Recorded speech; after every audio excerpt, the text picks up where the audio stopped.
Right now, around 2 million people in the US are behind bars. America incarcerates more people per capita than any other nation on Earth. Nearly a quarter of all prisoners on the planet are American. The sheer scale of it all defies imagination. If you add it up, the US is currently serving a sentence of over 3 million years. That's a lot of time. 3 million years ago, humans like us didn't even exist. Every single day, American prisoners collectively perform over 4 million hours of labor, meaning one day of prison labor is more than all the hours worked by all Americans for the whole of the Industrial Revolution. 13 million tons of food is consumed every single week, and by the end of this video, another 50 people will have joined this enormous system of mass incarceration. But who cares, right? Prisoners are in prison because they've broken the law. They've hurt, deceived, tricked, or even killed people. I get it. If people commit the crime, they should do the time. And I'll be the first to admit, when it comes to law and order, I'm all for justice with a capital J. Crime shouldn't pay. However, a lot of the time when we think of prison, we think of violent inmates doing time for unthinkable crimes, and we see that thin wire as the only thing that keeps society safe from the unstable, the violent, and the cruel. Ring ring, counselor! Ring ring! But if you take a look at the Federal Bureau of Prisons, you can see that the vast majority of those doing time are in for drug offences. In fact, when you count up all the offences, you can see that 81% of sentences are for non-violent offenders, which is a difficult fact to square with the narrative that everyone in prison is, a crazy serial killer. To put that statistic in other words, of the 2 million people in prison right now, 1.6 million haven't been convicted of any violent crime. I found out about this statistic when I recently fell down a rabbit hole on America's prison system for a series of other short videos I made. And I found something out. There's something really wrong with corrections in America. See, today, there's a relationship between prison and profit. Last year in 2023, nearly $6 billion were generated from the top 3 prison corporations, CoreCivic, GEO Group, and MTC. That's a lot of money. And there's 2 groups paying the tab. The prisoners caught up in the system, and you, the US taxpayer. Prison for profit has made life absolutely miserable for inmates who endure endemic violence, human rights abuses, overcrowding, unsanitary conditions, rotten food, slave labor, torture, and a system designed to make sure they fall right back into prison once they get out, with 2 out of 3 prisoners being arrested again within 3 years of getting out. We'll talk more about just how awful things are soon, but in order to understand what's happening today, we need to have a look at how we got here. But first, a quick word from our sponsor, which is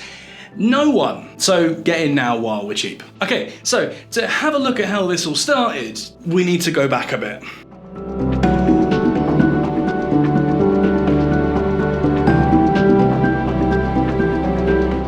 So if we rewind to about 300 years ago, you won't see anything like the prisons we have today. Punishment for crimes was swift, public, and often quite brutal. Punishment typically fell into 3 categories. For less severe crimes, you had fines or public humiliation. For moderate crimes, you had corporal punishment, such as floggings, branding, and mutilation. And for the most severe crimes, you had banishment, forced labor, and of course, the death penalty.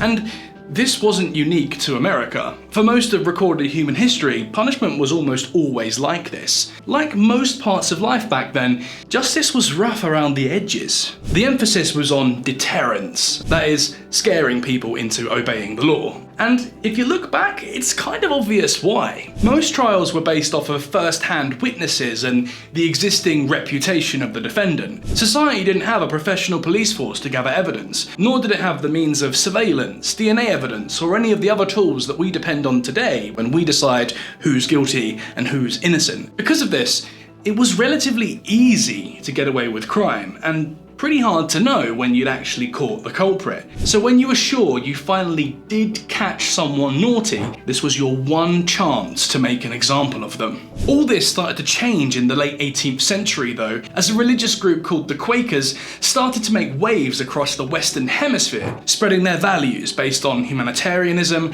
pacifism, and compassion. It was the Quakers who made slavery a taboo in the UK and pushed the government into an abolitionist stance. And it was also the Quakers who would revolutionize the criminal justice system in the US. I won't go into too much detail on the how, but the Quakers were able to effectively influence the American public and government into changing their view on criminals. Quakers set up organizations, they spread literature and performed demonstrations to try and show the world that the current model of corporal and capital punishment was unethical and inhumane, and instead of that, Americans should aim towards a new model of justice that focused more on reformation instead of retribution. And it worked. By 1785, the world's first prison was unveiled, Massachusetts State Prison. Then 5 years later, the second, and the third came in 1794. By 1850, over 25 prisons had been built to house America's criminals, and nearly all of them were influenced by Quaker philosophy. Compared to what came before, these were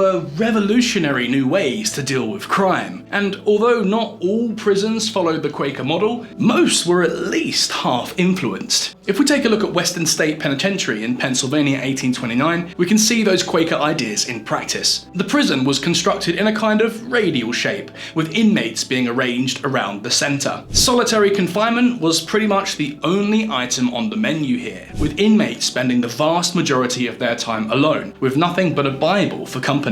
The idea was that after enough time, enough reflection and enough moral instruction, those who were once unfit to be a part of society would be able to return as functioning members, free from their criminal impulses. The reality, of course, was one of unbelievable failure. The system was expensive, and it didn't work. Although it started with the best of intentions, it led to worse behaviour amongst inmates, and suicide rates began to soar. See, we understand today that extensive solitary confinement is not an effective means of rehabilitation. On the contrary, it can exacerbate the problems that landed someone into prison in the first place. And the UN recently went so far as to call solitary confinement torture. So the Quaker model of rehabilitation wasn't working, and the problem of overpopulation meant that new prisons would need to be opened. So, in 1821, Auburn Prison opened in New York, with its first warden being Elam Lines. Lines was a bit of a maverick and an ex-military man who had very different ideas on how prisons should be run.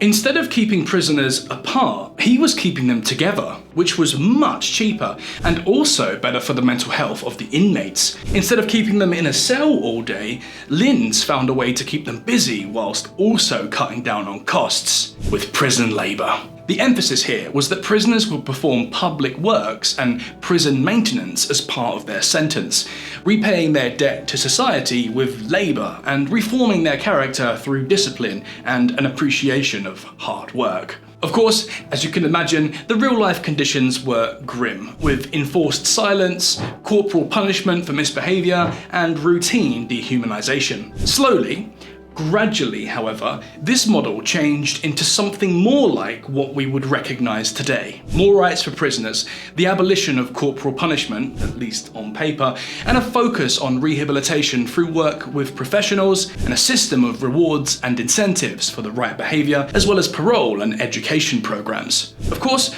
work was still a big part of the game, and the relationship between race and prison was a stark example of racism in America, but we did have something resembling the system that you and I would imagine whenever we think of prison. And that's more or less how things would be for the next 150 years, until everything would change in the second half of the 20th century. America's public enemy number one in the United States is drug abuse.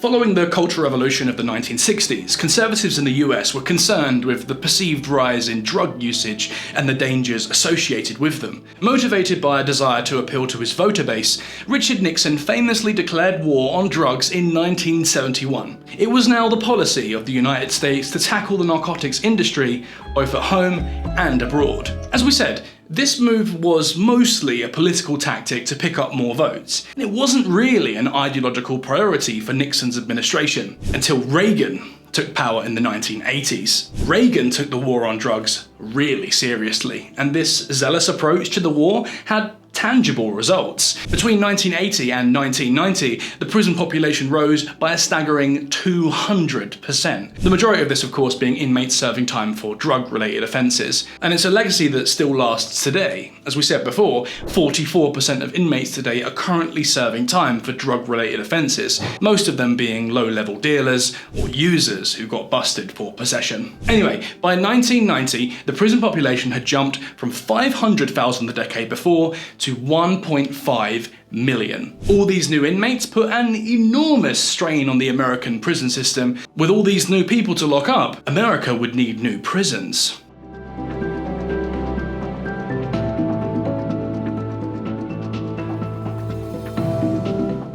In 1984, the Corrections Corporation of America answered the call when it was given a shiny new contract and its own prison to run in Hamilton County, Tennessee. By 1990, the Correction Corporation of America would have another 64 prisons under its belt. Today, it's known as CoreCivic, one of the largest private prison corporations in America. As you can imagine, running a prison as a for-profit business comes with a different set of priorities to the usual state-run correctional facilities. Priorities which would put these corporations directly at odds with our notions of criminal justice and at odds with the inmates that they were responsible for. See, when a government body runs an institution, it's typically allocated a certain level of funding and has the freedom to spend those funds within the institution that it oversees. As a really basic example, in education, schools are given a certain amount of money per pupil, and so the school will spend all of that money on the things needed to give that pupil a good education: food, teaching staff, building premises, resources, activities, and so on. Obviously, things don't always go that smoothly, but on paper, that's how it should go. Private companies, on the other hand, are still given a certain budget from the government, but they're under no obligation to spend all of that budget. In fact, the less they spend, the better, because the difference between what they get and what they spend is profit. As you can imagine, this profit motive led to a lot of corner cutting. The Corrections Corporation of America started slashing guard hours, leading to an understaffed and overstretched workforce. Major training initiatives for those staff were slashed, and lower quality employees became the norm as wages and salaries were reduced. For prisoners, the standard of living was also sacrificed in the name of profit, leading to overcrowding, low quality food, poor sanitation, inadequate healthcare, and the scrapping of educational and rehabilitation programs. In a word, things got shit for everyone. They got shit for the guards, who received less work for lower wages, and it got shit for prisoners, who saw their already terrible living standards take a nosedive. And it got shit for society, who saw an increase in recidivism as prisons moved from a model of rehabilitation to profit. Everybody lost, except for CCA, who made over $1 billion in the decade between 86 and 96. It was a money printing bonanza, and brand new corporations started popping up to get in on the action. But by 2000, the prison for profit model started to catch some negative flack, and so the government tried to enforce some legal minimum bare requirements that these corporations were obligated to uphold. This created a problem for private prisons. If they couldn't squeeze a profit out of their prisoners, what was the point? And here's where things go from bad to worse. Private prisons started taking money directly out of the pockets of their inmates. How? They increased the price of commissary items for no reason other than to skim off the extra money as profit. For example, a simple bag of chips jumped from 50 cents to $3, and soap has jumped from $1 to $4. And it didn't stop there. Phones, the only way that prisoners can contact the outside world, began to come with ridiculous charges by the minute, especially for long-distance calls. This became an absolute killing for prison business, since inmates were often serving time several states away from their friends and family. Sometimes it could cost as much as $12 just to get in touch with a family member through the phone. And this might not sound like a life-changing amount of money, but when you earn 12 cents an hour, it's an unthinkably high price. Things got so bad with the phones that the FCC had to step in 2013 and issue a price cap on the cost of calls so that inmates can actually afford to contact their families. Let's take a quick recap. First, these private prisons tried to make extra profit by ripping off the taxpayer and cutting corners. Then, by ripping off the inmates and forcing them to overpay for basic essentials. But they'd still find one more way to squeeze profit out of people.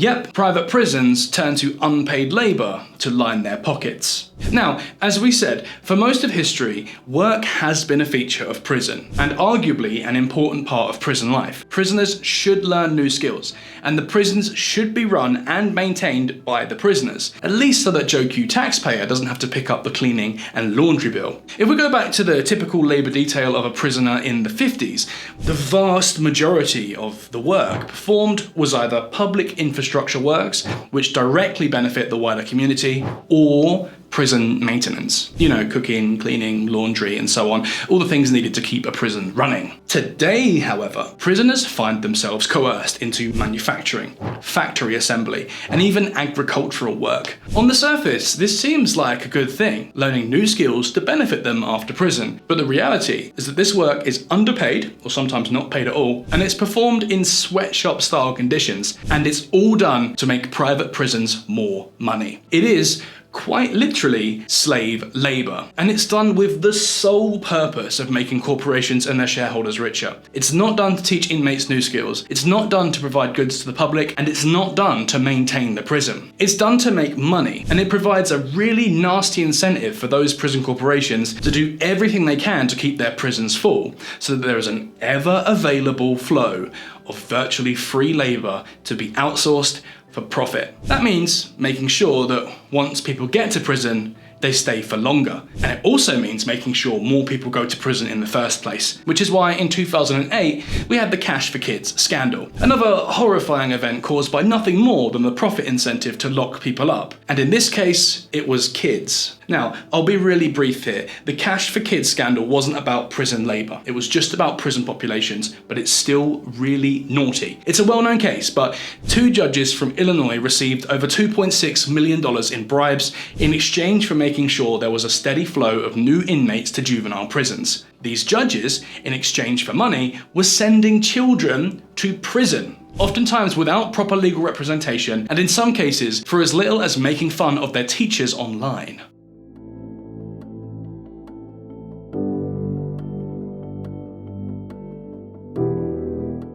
Overcrowding, reduced quality of life, lack of access to basic goods, overpriced phone time, and a lack of rehabilitation. All of these problems create a dilemma for prisoners within the system. Am I going to go without my basic needs and follow the rules? Or am I going to find a way to meet my needs by breaking the rules and adding more time to my sentence? It's a dilemma which suits private corporations perfectly, since more time means more profit. And even once they get out, 2 out of 3 will find their way back behind bars because of a lack of any support or future planning while they're incarcerated. It's really easy to point fingers at the American prison system. America's a big place, which does mean a big prison system, and criminals do bad things, which makes it hard to feel sympathetic towards their plight. But the truth is, compared to other developed nations, the American penal system is uniquely inhumane. So, how do we change that? And that's assuming people even want to change it. I'm sure there'll be plenty of people in the comments calling me a knucklehead because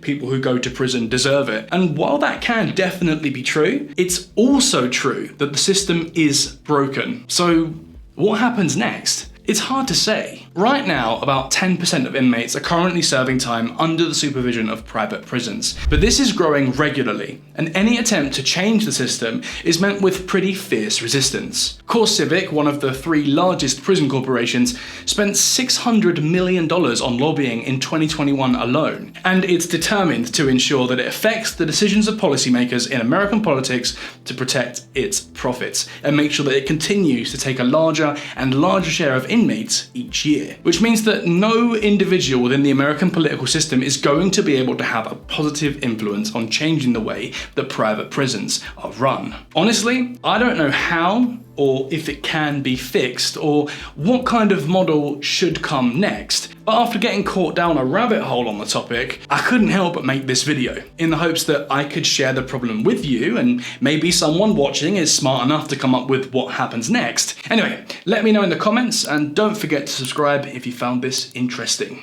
Cheers!